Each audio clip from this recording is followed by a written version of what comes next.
This is the Global Podcast Network, where executives and professionals connect, share, and inspire. Stay tuned for the conversations that drive success.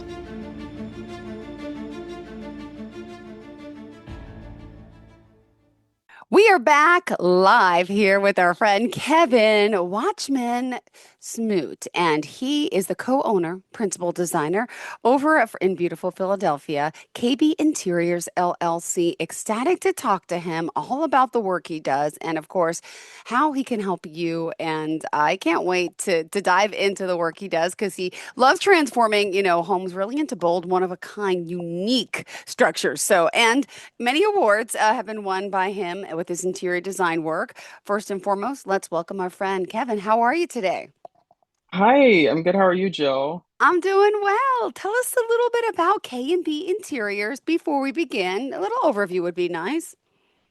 Yeah, absolutely. So, KMB Interiors, right? We're based in Philadelphia and we do full service interior design. But more specifically, we really help transform homes into those more one of a kind sanctuaries that are as luxurious as they are personal. And that's without compromising on peace, polish, or really like that energy of those that dwell there.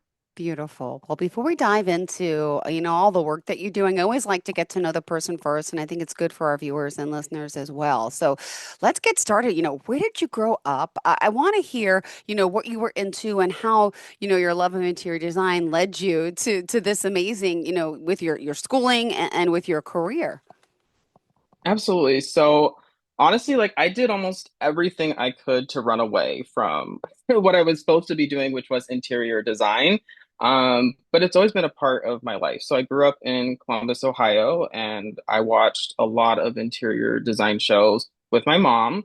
Design on a dime, Love It or List It, like you name it, we probably sat there and watched a lot of it. And I was always taking notes. Like I literally would have a notebook and I would be writing down things as I saw what was coming up on screen, all the different transformations, the different budgets, and I just dove right into it. Fast forward to high school, I my first project was designing my mother's ensuite bathroom.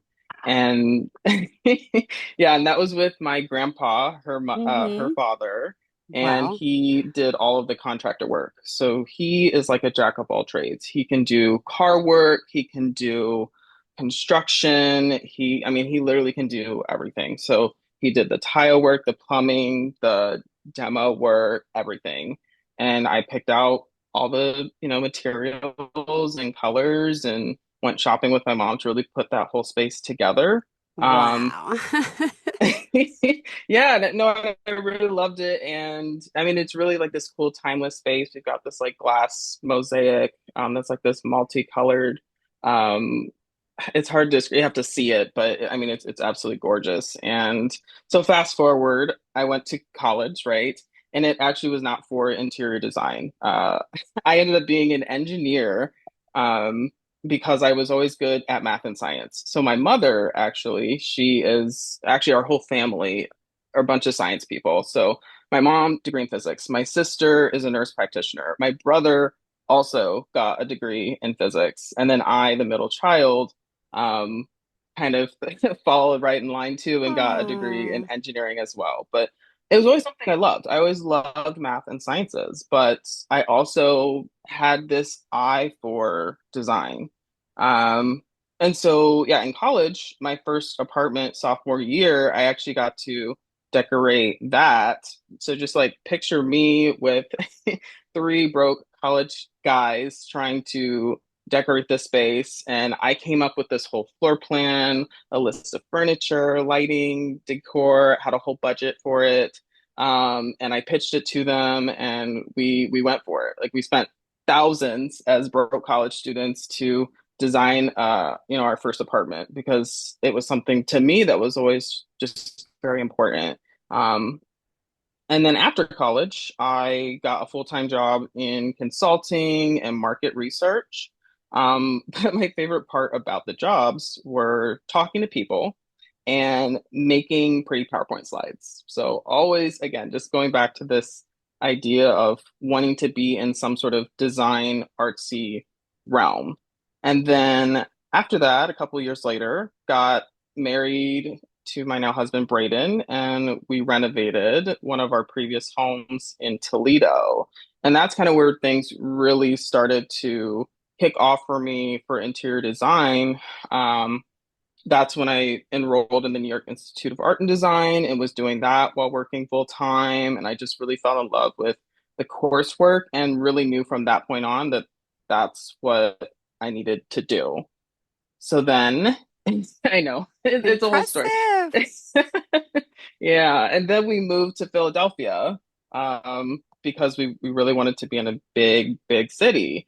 And that's actually when I got laid off from my full-time job. And that was where I was like, okay, it's either go back into something that I know is not what I want to be doing, or really need to hit the ground running with this business. And I chose the latter and really haven't looked back since. Amazing. Well, thank you so much. I mean, this is beautiful. The work that you're doing, and I want to, dive into some of that work. And specifically, you mentioned, you're helping professionals and families really transform, and you offer everything from at-home consults to full-service interior design, and really all these different color palettes and custom built-ins, which I cannot wait to talk about. So. Let's start off. I know you want to discuss finding the beauty in the extremes of minimalism and maximism. Could you share a little bit about that? Yeah, so like our philosophy is really all about kind of balancing those two extremes. Growing up, I definitely lived in a more maximalist home in the sense of lots of bold, saturated colors and patterns, and just it was very vibrant space. Versus my husband leans a little bit more on that minimalism side. And so when we started to really design our homes, it became clear that our heads were really butting together on some Yeah, very important things. And as a designer, I had to kind of find a way. Okay, well, what's going to be that in between? There has to be something in between, sort of maybe something that's a little more traditional, or something that's a little more contemporary, or something that's more bare versus a little more bold. And so for me and us, we really work on this more, what we like to call like maximalism or mini maximalism is what people say, where, we don't just believe that bold necessarily has to be, chaotic. And we also don't think that minimalism necessarily has to be bland or empty. And so taking the beauty in both of those things, where maximalism brings in so much vibrancy into a space, and there's always sort of like a element of surprise with it, hmm. versus minimalism for me, I Yep. always thought was kind of just bare, boring. But after, taking a deeper look at it, there's a lot of intention Yep. within minimalism. And that's something, and also this sense of like restraint that can really be beautiful. And so taking both of those things and bringing them together is pretty much what you'll find in just about every one of our designs. Beautiful. Thank you for sharing that. And just curious, I mean, I know you have your own style and flair, but are you working with clients and you're open to whatever ideas and designs they have as well? Some people, are welcome to that. Some people like doing it their way and they hire you for that. So just curious how you're bringing, that uniqueness to each and every individual. Yeah, so I tend to bring a certain magnetic energy from the get-go, that the people who are reaching out to me and who get to meet me through, consultations and whatnot, they sort of already know what they're signing up for. They Yeah. know that we're trying to push for something a little bit more than sort of just warm neutrals. We're trying to bring more into their space, and they know that. And there are clients who, I remember a specific one on our just discovery call. She had said that um, I want to go bold, but I need someone to almost give me permission to do that. And I was like, that's exactly what I do, right? It's about giving people the permission to really do what it is that they want and not be so worried about what everyone else thinks. Beautiful. Thank you for that. And also, let's dive in a little bit if we can, further to the work that you're doing. And you mentioned that, designing for the person really is not a Pinterest board, right? Just explain that because a lot of people, that's where they're seeing all their stuff. So, like, explain, Pinterest as well. Yeah. So, okay. So the purpose of Pinterest, right, is to get ideas, get inspiration, and sort of help you find what you like, right? Like this is what most people use Pinterest for, and that's totally fine. I use it also for those same reasons, but also for finding sort of suppliers that I Okay. otherwise would have never found via Yeah. Google. Perfect example, I've never worked with, say, Dutch story tile before, but for one of my particular projects, the client had this idea of using Dutch story tile. So I did a lot of research into it, and part of that was going on Pinterest and literally just searching Dutch story tile and going down a rabbit hole for, a couple minutes to maybe an hour, who knows, and finding all these different suppliers that I had never heard of. Because I mean, there's so many different suppliers out there, not just in the US, but overseas, and there's just so many opportunities out there. And that's how I use Pinterest for the most part. Now, Okay. the dangers of Pinterest is it can be addictive and really leave people with too many ideas, right? It's so easy to pin something, right? You type in, boho bedroom and you just get all these different options. And so then you click one and then you pin it. And then that takes you to 50,000 more ideas. And so then you pin that and you pin that and you pin that. And then before you know it, you Huh. have, 100 images that you're trying to process and try to figure out how do you translate that into some semblance of a space that Yeah, that's somehow not easy. Not at yeah, all. right, where somehow, it needs to be balanced and then everything also communicate well with each other. And that's really not easy to do, right? Even for us designers, it takes some time to sit there and really think about it. So Mm-hmm. then what happens maybe is then instead you just try and copy and paste what you see.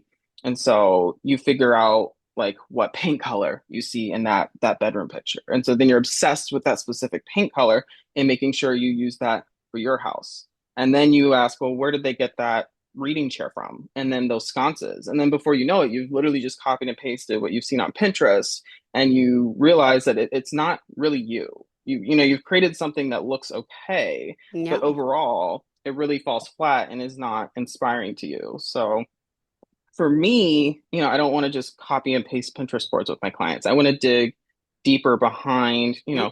what do they like and why do they like it so that we can actually discover what they will love for their space. Beautifully said. Thank you so much. All right. And also, you talk a little bit about in your notes about redefining luxury, right? But there's a bit of a pendulum shift. So tell me a little bit about people uh, and, what they're really doing inside the home or should be doing, in your opinion. Yeah.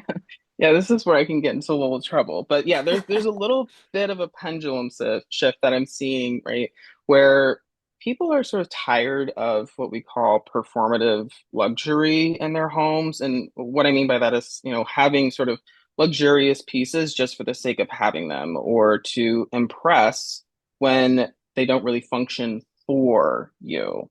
So Hmm. people are now realizing that those things that really doesn't bring them joy, nor does it really cater to their actual needs. So then why do you have those things? So now luxury is really about Yes. personalizing I was going and to say.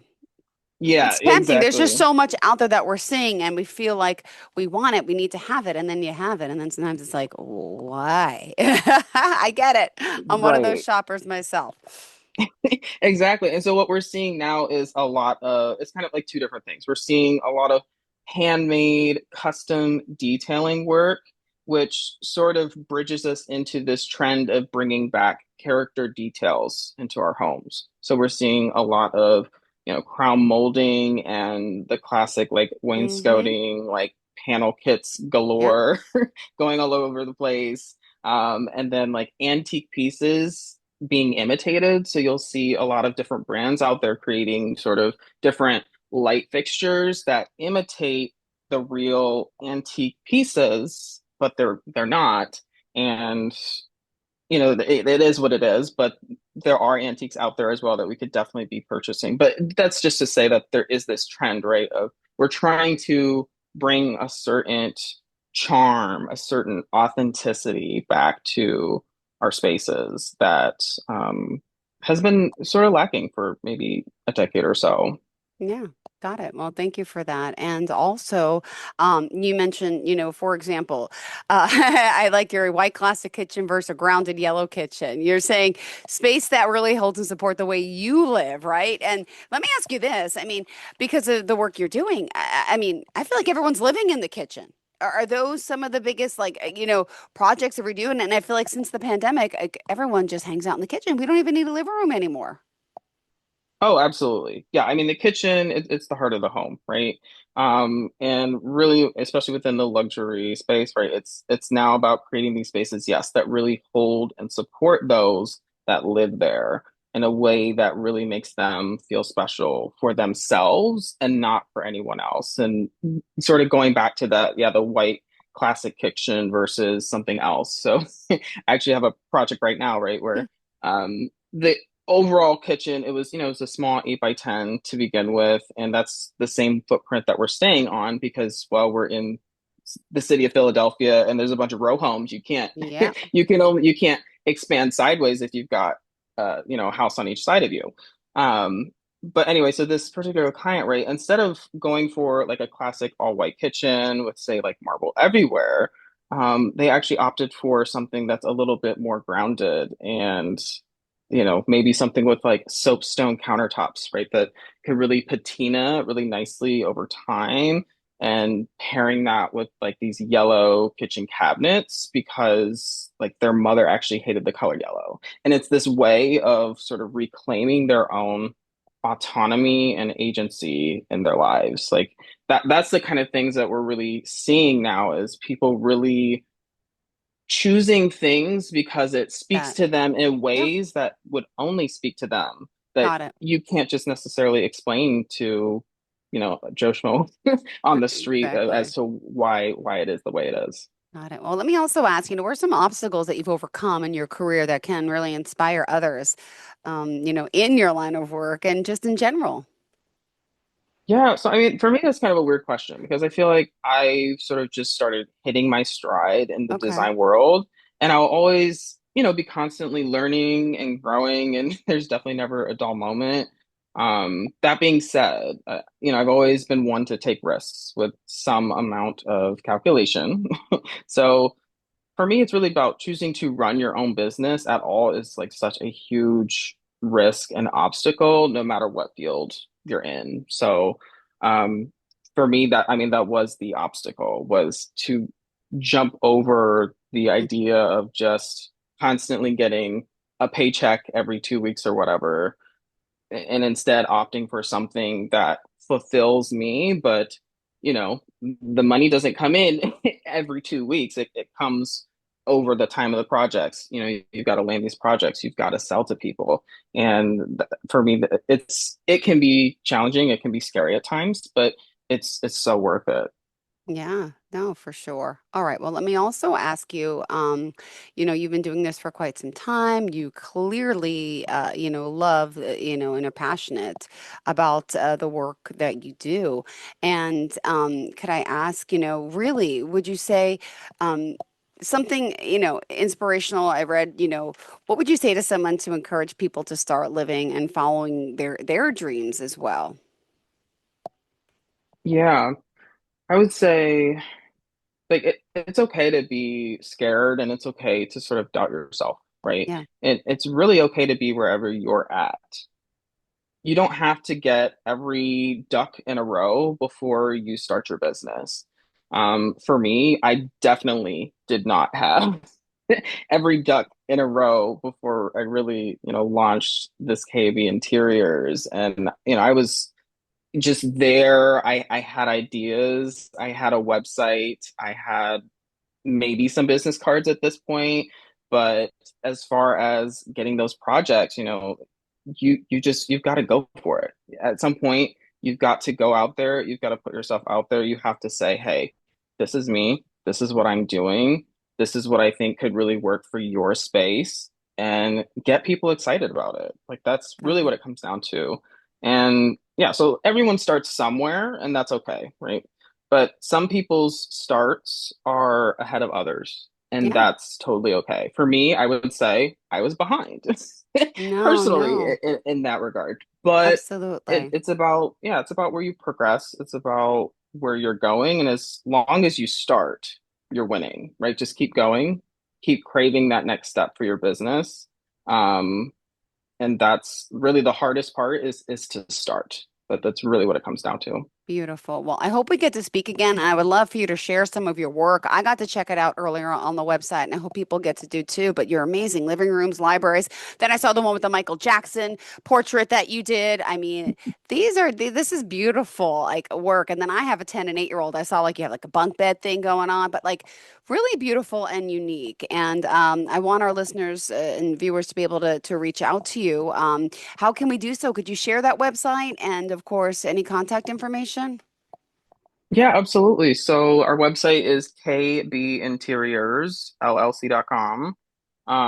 If you are interested in working with us and having that sort of conversation, you can Yeah, reach out via that or via our email address, info267 at kbinteriorsllc.com. beautiful. Or if you're a little on the fence and you want to see more about what we do on the day to day, you can definitely check out my Instagram, KWS Design. Um, enter at your own risk, but it's there as well. Perfect. Thank you so much. Well, I hope you have a fantastic day. Looking forward to the next time we connect. And of course, yeah, would love to show your viewers some of that work because it is gorgeous. So you have a great day. And hopefully next time we'll get on time, right? No technical issues. And we're going to have a great Yes. day. And really, it's beautiful stuff. We have to show them. Have a great day. We'll talk soon. Thank you. This is the Global Podcast Network, where executives and professionals connect, share, and inspire. Stay tuned for the conversations that drive success.